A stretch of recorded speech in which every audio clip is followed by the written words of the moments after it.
মাত্র ৮ দিনে হবে ৫ টি-20। অগাস্টের ২ থেকে ১০ বাংলাদেশ অস্ট্রেলিয়া মুখোমুখি।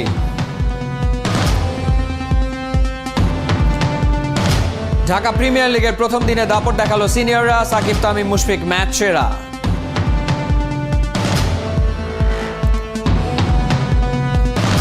বোলিং এর পাশাপাশি ভালোই জানেন ব্যাটিং। মিডল অর্ডারে প্রমোশন কি পাবেন মোহাম্মদ সাইফুদ্দিন?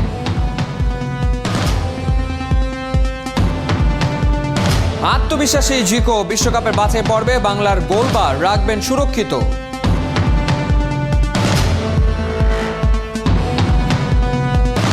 তৃণমূল থেকে উঠে এসে আলো ছড়াচ্ছেন বিশ্বমঞ্চে হাজারো তরুণের রোল মডেল এনগোলো কন্তে।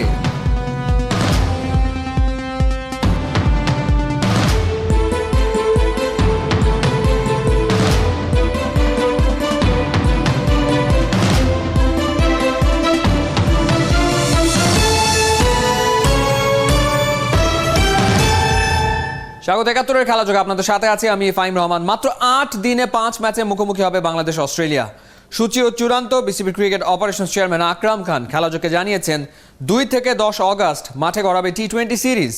ক্রিকেট পাড়ায় গুঞ্জন, তামিম ইকবাল টি-20 ক্রিকেটকে বিদায় জানাতে চান। তামিমের পরিকল্পনা যাই হোক, প্রয়োজনে বিশ্রাম দিয়ে হলেও তাকে বিশ্বকাপে খেলাতে চায় ম্যানেজমেন্ট। রিয়াসাত আজিমের রিপোর্ট।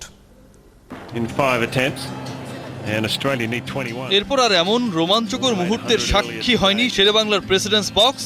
অপেক্ষা শেষ উইকেট পতনের।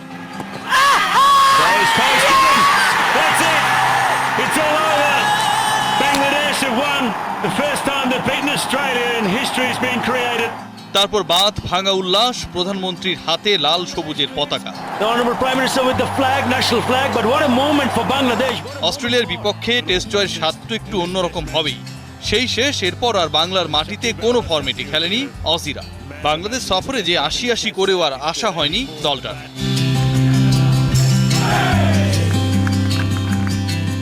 ২০১৭ পর যে অপেক্ষার কাউন্টডাউন শুরু হয়েছিল, অবশেষে তা ফুরোবার পালা। সব ঠিক থাকলে ২৭ জুলাই বাংলাদেশে পা রাখবে অস্ট্রেলিয়া। দিন ৩-এর কোয়ারেন্টিন শেষে ৫ ম্যাচের টি-20 সিরিজ, যার দিনক্ষণ এক প্রকার চূড়ান্ত। ২ তারিখ থেকে ১০ তারিখের মধ্যে আপনার ৫টা টি-20 খেলবে। সো এটা বাংলাদেশ টিমের জন্য অনেক বড় একটা অপরচুনিটি যে অস্ট্রেলিয়ার মতো টিমের সাথে 5টা টি-20 খেলা। তো আমার মনে হয় যে এটা প্লেয়ারদের জন্য টাইট, বাট কিছু করার নাই। যেহেতু টি-20 আপনার শর্ট ফরম্যাটের, এটা কিন্তু মানে ওরকম কোনো সমস্যা হবে না। বিশ্বকাপ টি-20-র আগে একই ফরম্যাটে অন্তত ৪ সিরিজ খেলবে বাংলাদেশ, যার শুরুটা জিম্বাবুয়ের বিপক্ষে অ্যাওয়ে সিরিজ দিয়ে। এরপর ঘরের মাঠে অস্ট্রেলিয়া, নিউজিল্যান্ড আর ইংল্যান্ডের বিপক্ষে আরও ৩ সিরিজের খসড়া সূচি চূড়ান্ত। সব মিলে অন্তত ১৪ টি-20 খেলবে মাহমুদুল্লাহর দল পরের ৩ মাসে। যে ফরম্যাটটাকে আবার বিদায় বলতে চান দেশের সর্বকালের সেরা ওপেনার তামিম ইকবাল। টি-20 ওয়ার্ল্ড কাপে তামিমকে আপনারা চান কিনা? আমি তো সবসময় চাই যে একটা বেস্ট প্লেয়ার, ভালো প্লেয়ার যেন সবসময় টিমে থাকুক। এটাতে কোচ প্লাস সিনিয়র যারা প্লেয়ার আছেন, বোর্ডের ডাইরেক্টর আছেন, ওদের সাথে নিয়ে আলাপ আলোচনা করবো। হয়তো বা কিছুদিন ব্রেক দিয়ে সে ওয়ার্ল্ড কাপের আগে টিমের সাথে জয়েন করলে সাহসী সিদ্ধান্ত যারা এই ধরনের চিন্তাভাবনা করে। তো আমি অলওয়েজ প্লেয়ারদের সিদ্ধান্তটাকে সাপোর্ট করি। শুধু অস্ট্রেলিয়া নয়, আসন্ন সব হোম সিরিজই ঢাকায় আয়োজনের ভাবনা বোর্ড ম্যানেজমেন্টের। রিয়াসাত আজিম, ৭১। ঢাকা প্রিমিয়ার লিগ টি-20-র প্রথম দিনে তুখোড় খেললেন জাতীয় দলের ৩ সিনিয়র ক্রিকেটার। শুভ সূচনা করেছে সাকিবের মোহামেডান, মুশফিকের আবাহনী এবং তামিম ইকবালের প্রাইম ব্যাংক। বাকিদের ছাপিয়ে সাকিব, তামিম, মুশফিকই হয়েছেন ম্যাচ সেরা। রহমান পেয়ারের রিপোর্ট।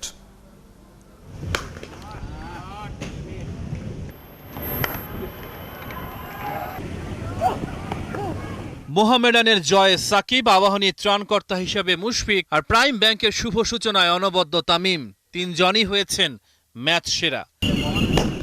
বৃষ্টি ভেজা দিনেও তারার আলো। ১২ ওভারে নেমে আসা ম্যাচে রান তাড়ায় বিস্ফোরক তামিম। রিয়াদের গাজী গ্রুপ দিশেহারা। ২২ বলে ৪৬ রানের ঝোড়ো ইনিংস। গাজী গ্রুপের ৯২ রানের টার্গেটে সহজেই পৌঁছালো প্রাইম ব্যাংক। বিকেএসপির ৩ নম্বর মাঠে গাজী গ্রুপ ক্রিকেটার সেরেছে ৭ উইকেটে। সবার নজর ছিল বিকেএসপির ৪ নম্বর মাঠে। ৫ বছর পর প্রিমিয়ার লিগে যে ফিরেছেন সাকিব, নিজের আঁতুর ঘরে মহাতারকার রাজ। মোহামেডান স্পোর্টিং ক্লাবের জয়ে ব্যাটে বলে উজ্জ্বল সাকিব। শাইনপুকুরের সাথে বল হাতে ২৯ রানে ২ উইকেট, ব্যাট হাতে ২২ বলে ২৯ রান। সাদা কালোদের ৩ উইকেটের জয়। বিকেএসপি থেকে মিরপুর, এখানে জাতীয় দলের আরেক নক্ষত্র জল জলে। লঙ্কা সিরিজের ফর্মটা ডিপিএলও ধরে রেখেছেন মুশফিক। ছোট রান তাড়ায় কঠিন হয়ে ওঠা পথে দলকে এগিয়ে নিলেন তিনি। ২৬ বলে ৩৮ রানের অপরাজিত ইনিংস। পার্টেক্সের বিপক্ষে ৭ উইকেটের জয়ে অভিযান শুরু করল শক্তিশালী আবাহনী। উত্তাপ ছড়ায় শেখ জামাল ধানমন্ডি আর খেলাঘর সমাজ কল্যাণ সমিতির ম্যাচ। আশরাফুলের ৩৮, ইলিয়াস সানির ৩ উইকেট, শেখ জামালের ২২ রানের জয়। রহমান পেয়ার ৭১। অনেক পরিচয়ে পরিচিত নাজমুল হাসান পাপন, তবে বাংলার ক্রিকেটের সাথে নামটা জড়িয়ে গেছে ওতপ্রোতভাবে। দক্ষ হাতে সামলাচ্ছেন বাংলাদেশ ক্রিকেট বোর্ড। তার আমলে অর্জনের ঝুলিতে জমা পড়েছে অনেক সাফল্য। দেশের ক্রিকেটের সর্বোচ্চ এই অভিভাবকের আজ ৬১তম জন্মদিন। খেলাযোগের পক্ষ থেকে তাকে জন্মদিনের শুভেচ্ছা জানাচ্ছেন এহতেশাম সবুজ। আরও যদি এই ন্যাশনাল টিমের চেয়ে অন্য কোনো জায়গায় খেলতে ভালো লাগে, দে আর ফ্রি টু গো। মাননীয় প্রধানমন্ত্রীর কাছে বাচ্চা সহ নিয়ে গিয়ে খেলাধুলা করে, মাননীয় প্রধানমন্ত্রী ওদের বাচ্চাদের কোলে নিয়ে হাঁটে। কি ট্রিটমেন্ট চাই? না না, এইভাবে তো চলতে দেওয়া যাবে না। সবচেয়ে বড় কথা হচ্ছে এটা তো চলতে দেওয়া যাবে না। এই টাইম পিরিয়ডটায় খুব বেশি যে একটা হুলস্থুল করে ফেলতে পারবো তা না, কিন্তু মেসেজ উইল বি গিভেন। ক্রিকেটারদের ভুলে কখনো জ্বলেছেন তেলে বেগুনে, দাঁড় করিয়েছেন অগ্নিশূলে, কখনো আবার ওদের আগলে রেখেছেন বুকের গভীরে পাখির মতো বৃষ্টি স্নাত বিকেলে। এমন কোনো খেলা হয়েছে যে যেখানে খেলা হচ্ছে আর আমি ওদের সাথে গিয়ে থাকি নাই, দেখা করি নাই, খেলার দিন, আগের দিন, প্রত্যেক দিন। এটাই নাজমুল হাসান। ক্রিকেটের মায়াতেই যেন উজাড় করে দিচ্ছেন এক জীবন। ২২ গজের কঠিন সমীকরণ কিংবা জীবনের জটিল মারপ্যাচ, সব আলো শেষে আধারে তিনি যেন প্রদীপ হাতেই দাঁড়িয়ে আছেন ক্রিকেটারদের পাশে। কার ভাইরে মারছে কোন এসপি না ডিসি, রাত ৩টার সময় ফোন করে এই এসপি ডিসির এগেইনস্টে অ্যাকশন নিতে হবে। কারে পুলিশ ধরে নিয়ে যাচ্ছে এক প্লেয়ারে মেরে ফেলবে বলে, আমার ওইগুলো করে থামাইতে হবে, বিদেশ থেকে করে ফোন করছি। লড়াকু সংগ্রাম চালিয়ে যাচ্ছেন দেশের স্বার্থে। ক্রিকেটের মান উন্নয়ন, ক্রিকেট রাজনীতি কিংবা কূটনীতি, সব লড়াইয়ে তিনি সম্মুখ যোদ্ধা, যেন বাংলার আধুনিক ক্রিকেটের রূপলি রূপকার। দেশের অস্তিত্ব টিকিয়ে রাখতে তার এমনই টাইগার হুঙ্কার। আমাদের চিন্তা ভাবনার সাথে আর রিয়েলিটির সাথে কোনো মিল নেই, এবং এই যেটা দিয়েছে এটা দিয়ে কোনো অবস্থাতেই আমরা মনে করি কোনো টেস্ট চ্যাম্পিয়নশিপ খেলা সম্ভব না। দেশের ক্রিকেটের সবচেয়ে বড় এই অভিভাবক জীবন থেকেই শিখেছেন। ভয়াল ২১শে আগস্ট জাতিকে ঘৃণা দিয়েছে আর পাপনের সব কেড়ে নিয়েছে। মাই তো পৃথিবী, সেদিন সেই নরকীয় হামলা নাজমুল হাসানের পৃথিবীটাই শেষ করে দিয়েছে। মহিলা আওয়ামী লীগের সাবেক সভাপতি আইভি রহমান প্রাণ হারিয়েছিলেন। মা হারানো সেই কষ্ট তো কালে কালে, বহু কালে, জীবনের শেষ প্রহরে।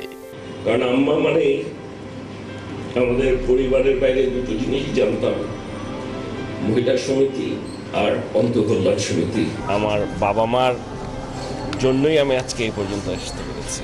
আমার আম্মা সবসময় যে কোনো মায়ের মতোই হয়তো চিন্তা করতো, বলতো, ভাবতো যে ছেলে বড় হবে, ভালো কিছু করবে।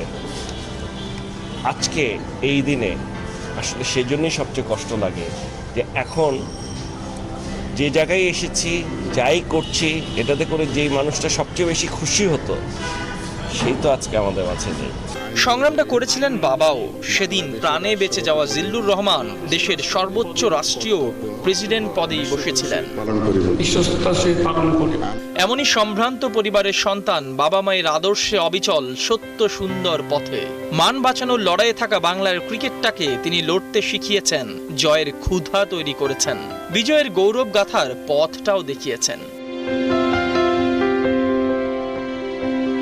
ক্রিকেটের সঙ্গে প্রেম ছোট্টবেলা থেকেই। আবাহনীর হয়ে দায়িত্ব নিয়ে শুরু ২০০৮ সাল থেকে। যোগ্য প্রার্থী হিসেবে সরকারের আশীর্বাদে বিসিবি বস হলেন ২০১২ সালে। সেই থেকে অকাতরে বিলিয়ে দিচ্ছেন নিজের মেধা আর প্রজ্ঞা। প্রায় এক দশকে বদলে দিয়েছেন দেশের ক্রিকেটের দর্শনটাই।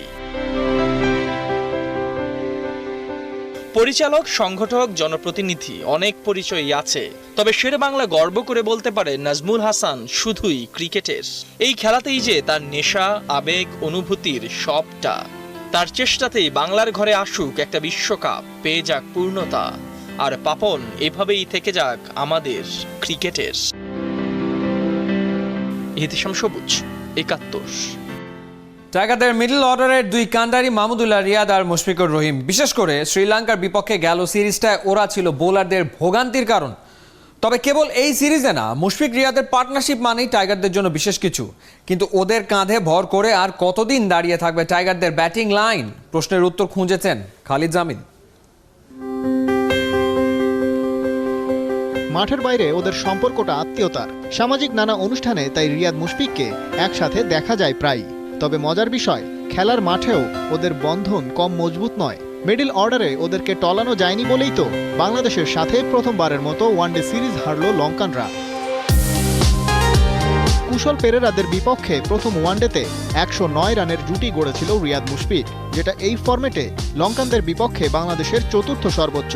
দ্বিতীয় ওয়ানডেতে 87 রানের পার্টনারশিপ ছিল তাদের, আর শেষটাই রিয়াদ নামার আগেই 28 রানে সাজঘরের পথ ধরেন মুশি। শ্রীলঙ্কার বিপক্ষে সর্বোচ্চ রানের রেকর্ড অবশ্য সাকিব তামিম জুটির দখলে। 2017 সালে ডাম্বুলায় তারা দুজনে মিলে স্কোরবোর্ডে জমা করেছিলেন 144 রান। ওয়ানডেতে এক ম্যাচে সর্বোচ্চ রানের রেকর্ডটা তামিম ইকবাল আর লিটন দাসের। সিলেটে গত বছর জিম্বাবুয়ের বিপক্ষে দুই টাইগার ওপেনার মিলে তুলেছিলেন 292 রান। এই তালিকায় অবশ্য সেরা 5ও জায়গা হয়নি মুশফিক রিয়াদ জুটির। তবে একদিনের ক্রিকেটে টাইগারদের সফলতম জুটির তালিকায় দ্বিতীয় অবস্থানে আছে ওরা। 2008 থেকে এখন পর্যন্ত খেলা সব ওয়ানডে মিলে দুজনে করেছেন 2441 রান, গড় 40-এর বেশি। তাই কেবল শ্রীলঙ্কা নয়, রিয়াদ মুশফিক জুটি যে কোনো প্রতিপক্ষের জন্যই হতে পারে দুশ্চিন্তার কারণ। রিয়াদ মুশফিক জুটির সার্ভিস বাংলাদেশ দল পাচ্ছে 13 বছর ধরে। কালে কালে বেলা হলো অনেক, জুটি তো একদিন ভাঙবেই। ওদের বিদায়ের পর মিডল অর্ডারের গুরু দায়িত্ব কাদের কাঁধে দিয়ে একটু স্বস্তির নিঃশ্বাস ফেলবে বাংলাদেশ, সে প্রশ্নের উত্তর অবশ্য মেলেনি এখনো। খালিদ জামিল, 71। বাংলার ক্রিকেটে ব্যাটিং অর্ডার নিয়ে কাঁটা ছেঁড়া চলছে। ঘুরিয়ে ফিরিয়ে একে ওকে খেলানো হচ্ছে বিভিন্ন পজিশনে। পছন্দ মতো জায়গায় খেলতে না পেরে হতাশাও ব্যক্ত করেছেন কেউ কেউ। এবার যেমন একটু ওপরে খেলার আবদার অলরাউন্ডার মোহাম্মদ সাইফুদ্দিনের। তার চাওয়া নিয়ে টিম ম্যানেজমেন্ট কি ভাবছে কে জানে। আপাতত বিশ্লেষণ নাজমুল রানার।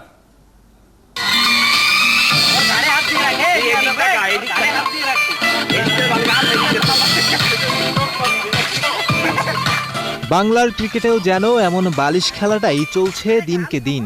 কার জায়গায় কে যায়, থেমে যাওয়া বালিশের কোপে কে দল থেকে বাদ পড়ে সেটা বোঝাই মুশকিল হয়ে পড়েছে।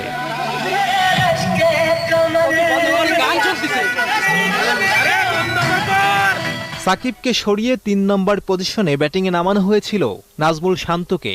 তাতেই তোলপাড়, সমালোচনার ঝড় উঠল।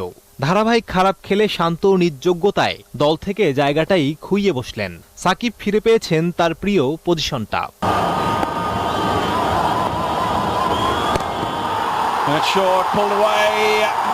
এবার আলোচনায় নতুন সুর। সাইফুদ্দিন আর 7 কিংবা 8 খেলতে চাইছেন না, তিনি উঠতে চান আরও উপরে। তার দাবি, নিচের পজিশনে তিনি একদমই ভালো করার সময় পাচ্ছেন না। বাংলাদেশ শ্রীলঙ্কা সিরিজের সময় মৃদু স্বরে বলা সেই কথা ডিপিএল শুরুর আগে বেশ জোরালো করেই বলেছেন সাইফুদ্দিন। পছন্দের পজিশন না পাওয়ার আক্ষেপটাও ছিল তার কণ্ঠে মাখা। সুযোগ আসবে না, এটাই বাস্তবতা। শুধু শুধু বলে তো লাভ নাই। ওই যে ঘুরে ঘুরে সাথে ব্যাটিং করতে হবে, কারণ অবশ্য টিম ম্যানেজমেন্ট আফিফের আগে আমাকে না হবে না। সাইফুদ্দিনের এই কথার জবাব বহু আগেই দিয়ে রেখেছিলেন সচিন টেন্ডুলকার। বুঝিয়েছেন কত নম্বরে ব্যাটিংয়ে নামলেন সেটা বড় কথা নয়, বড় কথা নিজের কাজটা ঠিকঠাক করতে পারা। কয় নম্বরে নামলেন, স্কোরবোর্ডে আছে কত রান, কতটা উইকেট পড়েছে, সেটা কোনো বিষয় নয়। আপনি কি করতে চান, মোমেন্টামটা কিভাবে নিজের করবেন, দলকে আপনি কতটা দেবেন, আপনার দূরদর্শিতা কতটুকু খেলার মাঠে, সেটাই মুখ্য। Just to go through that tough phase, play out. He's done it again. He is a superstar. What an innings, what a player. সাইফুদ্দিনের দাবির জবাব যদি সচিনের কথাতেও না মেলে, তবে মাহমুদুল্লাহ রিয়াদের কাছ থেকে একটু ঘুরে আসা যাক। পজিশন যে মুখ্য নয় সে প্রমাণটা পেয়ে যাবেন নিশ্চয়ই। 6 নম্বর পজিশনে নেমেও রিয়াদ শতক হাঁকিয়েছেন। 53 ম্যাচে করেছেন প্রায় 1400 রান। পজিশন 7-এও আছে তার একই রকম অবদান। What a fantastic week he's had. Saif কেবল একটা স্যাম্পল। বাংলার অধিকাংশ তরুণ ক্রিকেটারই টপ অর্ডারে জায়গা চায়, কিন্তু শেষ অবধি চর্চার খামতিতে, পজিশনের ক্লান্তিতে দল থেকেই হারিয়ে যায়। নাজমুল রানা, ৭১। 2 দিন তীব্র গরমে অনুশীলন করেছে জামাল ভুঁইয়ারা। সোমবার বিশ্রামে ছিল জাতীয় দলের ফুটবলাররা। মাঠে অনুশীলন না করিয়ে ফুটবলারদের শক্তি সঞ্চয়ের সুযোগ করে দিয়েছেন কোচ জেমি ডে। টিম হোটেলেই সুইমিং আর জিম করে সময় কেটেছে জামাল তপুদের। 3 জুন কাতারের দোহার হামিদ বিন জসিম স্টেডিয়ামে আফগানিস্তানের সাথে লড়বে বাংলাদেশ। প্রথম লেগে আফগানিস্তান 1-0 গোলে জিতেছিল বাংলাদেশের বিপক্ষে। ফিরতি লেগ বাংলাদেশে হওয়ার কথা থাকলেও করোনার কারণে পরিবর্তন হয়েছে ভেন্যু। কাতারে বিশ্বকাপের বাছাই পর্বে বাংলাদেশের সামনে 3 পরীক্ষা। ভারত, ওমান আর আফগানিস্তানের মুখোমুখি হবে জেমি ডের শিষ্যরা। আগে ভাগেই বলা যায় বড় চ্যালেঞ্জের সামনে দাঁড়াবেন যিনি থাকবেন বাংলার গোল বারের নিচে। সেই চ্যালেঞ্জ জিততে মরিয়া আনিসুর রহমান জিকো। আত্মবিশ্বাসী জিকো কাতারের উদ্দেশ্যে দেশ ছাড়ার আগে ৭১কে জানিয়েছেন তার প্রস্তুতি আর লক্ষ্যের কথা। অর্ণব বাপের রিপোর্ট। হার জিতের খেলায় বুক চিতিয়ে লড়ে যাওয়াটাই বড়।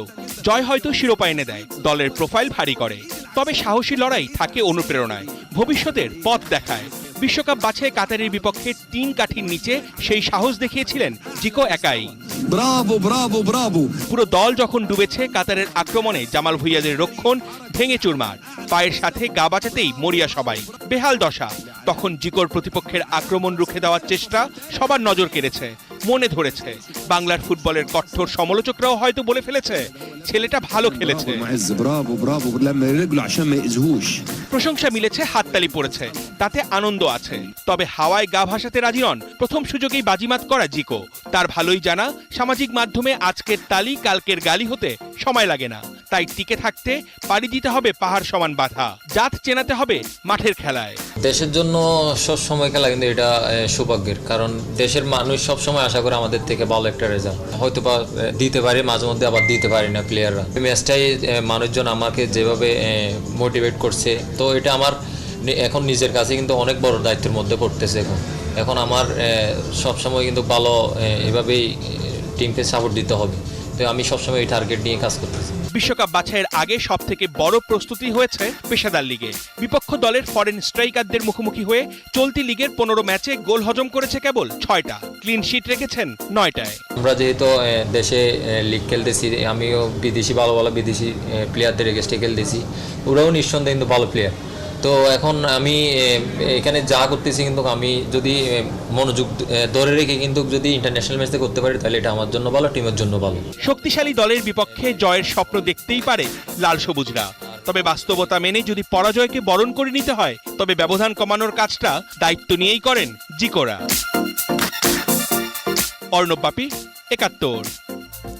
এই ছিল এই মুহূর্তের খেলাযোগে সরাসরি সংবাদ অনুষ্ঠান। দেখতে থাকুন ৭১-এর ফেসবুক পেজ এবং সাবস্ক্রাইব করুন ৭১-এর ইউটিউব চ্যানেলে। প্রতি মুহূর্তে আমরা জানাচ্ছি করোনা সবশেষ ভয় নয়, সচেতনতাই জয়।